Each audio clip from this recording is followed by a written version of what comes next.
আজকে বিএনপির অবস্থা হচ্ছে এরকম। বিএনপি যে বিভ্রান্তি এবং গোজামিলের মধ্যে বাংলাদেশের জনগণের সাথে প্রতারণা করছে, তার ধারণা হচ্ছে যে আমরা কেউ এটা বুঝতে পারছি না। যিনি আজকের অডিও স্পিকার, তিনি কিন্তু সত্যিকার কথাটা বলে দিয়েছেন স্পিকার হওয়ার আগে, যে আমরা তখন গণভোটে রাজি হয়েছিলাম, কারণ আদারওয়াইজ ওরা ইলেকশন দিত। তাদের এটাই ছিল ধারণা, এবং এই কারণেই তারা এখন বলছে যে গণভোটে তখন রাজি হওয়াটা আমাদের একটা কৌশলের অংশ ছিল। কিন্তু কোনটা? এবং এই সাংবিধানিক কুতর্ক, গোজামিলে ভরপুর এই কুতর্ক, আমরা যে সালাউদ্দিন ভাইকে আমরা দেখেছি ওখানে বলেছেন যে গণভোট হচ্ছে জনগণের সার্বভৌম অভিপ্রায়ের একটা বহিঃপ্রকাশ, সার্বভৌম ক্ষমতার একটা বহিঃপ্রকাশ, সংসদ এটা মানতে বাধ্য থাকবে।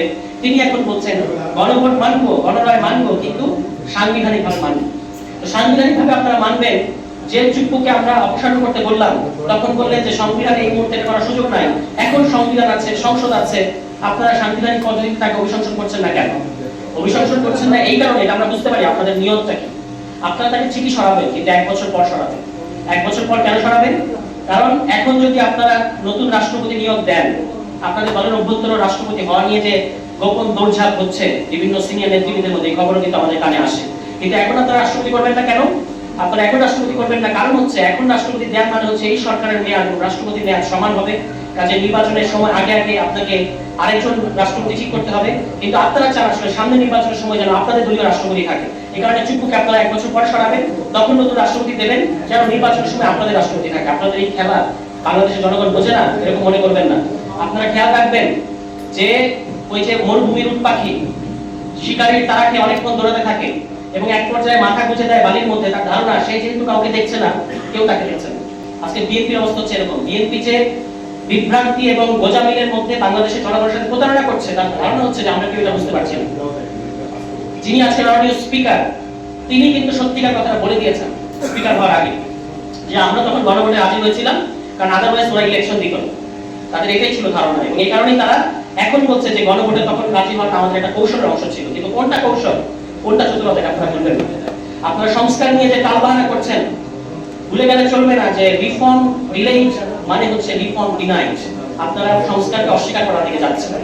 এবং ওই দেখেন গুমের বিরুদ্ধে, মানে গুম প্রতিরোধের জন্য যে অধ্যাদেশটা হয়েছিল, আপনার মানবাধিকার যে অধ্যাদেশ হয়েছে, বিচারক নিয়োগের যে অধ্যাদেশ হয়েছে, মানে গত অন্তর্বর্তী সরকার করেছে, তারপরে আপনার গণভোট অধ্যাদেশ, এগুলো তারা বাতিল করে দিতে চাচ্ছে।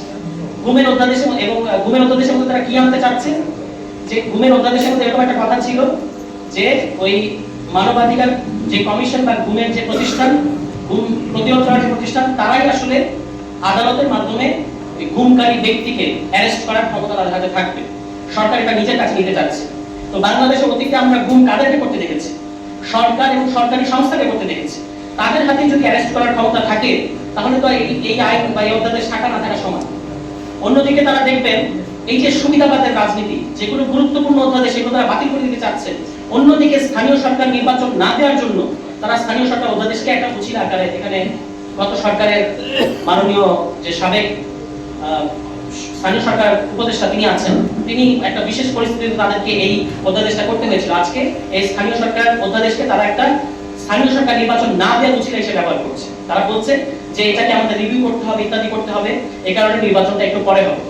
কিন্তু আপনারা যেখানে যেখানে যেগুলো নির্বাচন করার ক্ষেত্রে বাধা হিসেবে আপনারা মনে করছেন, সেগুলো সরিয়ে সংশোধনী করে দ্রুততম সময় নির্বাচন দিচ্ছেন না কেন? নির্বাচন আপনারা স্থানীয় সরকার নির্বাচন আপনারা দেবেন না, এটা আমরা বুঝতে পারছি। কারণ দলীয় প্রশাসক বসাবেন এবং এর মধ্যে দিয়ে মাঠ আপনারা নিজেদের নিয়ন্ত্রণে আনবেন। এনসিপি কে বলেছে কিংস পার্টি, কিন্তু বাংলাদেশের এবং উপমহাদেশের ইতিহাসে সবচেয়ে সফল কিংস পার্টি হচ্ছেন আপনারা।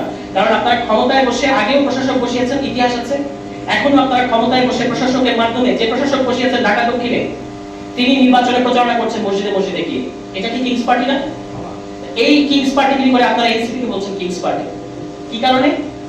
দুই ছাত্র উপদেষ্টার কারণে, যাদের একজন এনসিপি তে যোগই দিল না এবং আরেকজন নির্বাচনই করেন নাই, এবং তফসিলের আগে তারা সরে এসেছেন। আর যে নিরাপত্তা উপদেষ্টা নির্বাচনের দিন পর্যন্ত, যিনি ফ্ল্যাগ নিয়ে শপথ নিতে গেছেন এবং আরেকটা ফ্ল্যাগ নিয়ে শপথ করে নতুন মন্ত্রণালয় নিয়ে বেরিয়েছেন, তখন কি কিংস পার্টির কথা মনে পড়ে না? তখন কি মনে হয় না যেটা বিএনপি কে সুবিধা দিয়েছে?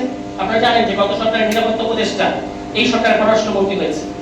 গত সরকারের অ্যাটর্নি জেনারেল এই সমস্ত অধ্যাদেশ, জুলাই সনদ বাস্তবায়নের আদেশ প্রণয়নে যার গুরুত্বপূর্ণ ভূমিকা আছে, সেই অ্যাটর্নি জেনারেল হয়েছেন এই সরকার আইনমন্ত্রী।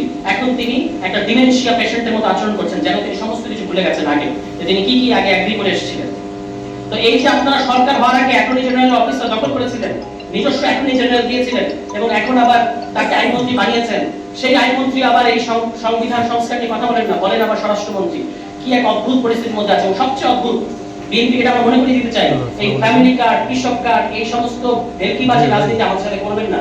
রাজনৈতিক প্রশ্ন যদি মীমাংসা করতে না পারেন, বাংলাদেশের মধ্যে সবচেয়ে গুরুত্বপূর্ণ রাজনৈতিক প্রশ্ন হচ্ছে সংস্কার বাস্তবায়ন করতে হবে, গণভোট বাস্তবায়ন করতে হবে। এই রাজনৈতিক প্রশ্ন যদি সুরাহা না করতে পারেন, একটা গণতন্ত্রের দিকে যদি বাংলাদেশকে নিয়ে যেতে না পারেন, কোনো ধরনের উন্নয়নের ভেলকি কিন্তু কোনো কাজে আসবে না। শেখ হাসিনা অনেক উন্নয়ন করেছে এবং সেগুলো বাংলাদেশের জনগণ গ্রহণ করেনি।